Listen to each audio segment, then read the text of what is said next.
입냄새 치료는 제가 크게 이제 두 가지라고 말할 수 있어요. 제가 하는 방식이. 첫 번째는 그 원인에 따른 치료입니다. 입냄새의 원인이 무엇인지, 알려진 대로 이제 위열이나 또는 위식도 종류, 또는 후비루, 또는 치은염, 또 편도염, 또 구내염, 또는 뭐 구강 건조, 또 면역 기능 저하, 뭐 이런 여러 가지 원인들을 있는데, 대개는 그 원인들이 한 가지가 아니고 대개 두 가지, 세 가지, 뭐 네 가지, 뭐 이런 겹쳐져 있는 경우들이 상당히 많아요.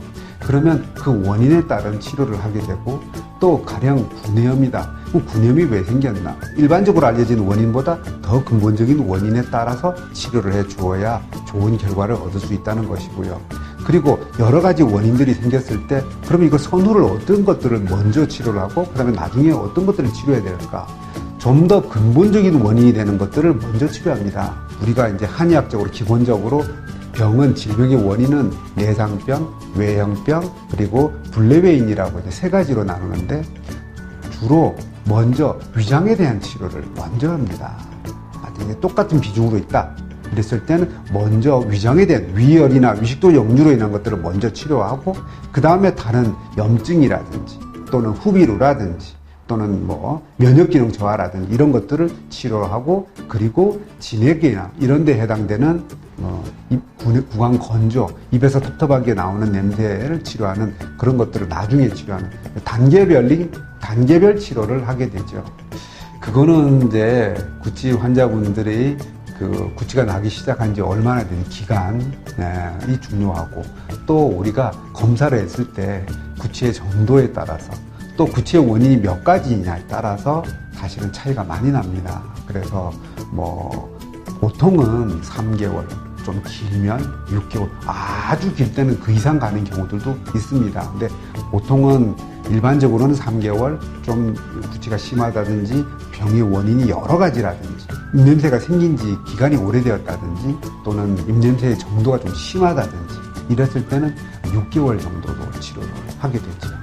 검사에는 이제 처음 오시면 제가 이제 진맥을 하게 되고요.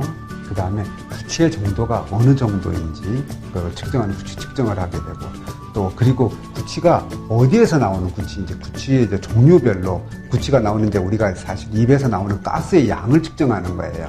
근데 그 구취를 유발하는 가스가 우리가 크게 세 가지라고 말할 수 있습니다. 그래서 가스의 종류에 따라서 각 가스의 양을 측정을 해서, 가스가 나왔을 때 이게 위장에서 내원한 것인지 또는 입안에서 나오는 것인지 무슨 염증이나 이런 걸로 문제에서 나오는 것인지를 이제 구별을 해서 이 원인이 무엇인지에 대해서 또 그 원인별로 어느 정도인지를 측정하는 것이 있고요. 또 자율신경 검사를 합니다. 그래서 이분이 자율신경, 즉 심리적인 영향이 어떤 것들이 있는지, 그래서 자율신경이 어떤 영향을 주는지, 그래서 이분의 면역력에 어떤 영향을 주는지를 평가하는 것이 있고요. 그다음에 이제 체열 검사를 통해서 위 부분이나 또는 자율신경에 이런 영향을 받아서 체열의 변화가 어떤지를 측정하는 것이 있고, 그 다음에 이제 흡연과 관련돼서 일산화탄소 측정하는 진단 장비들이 있습니다.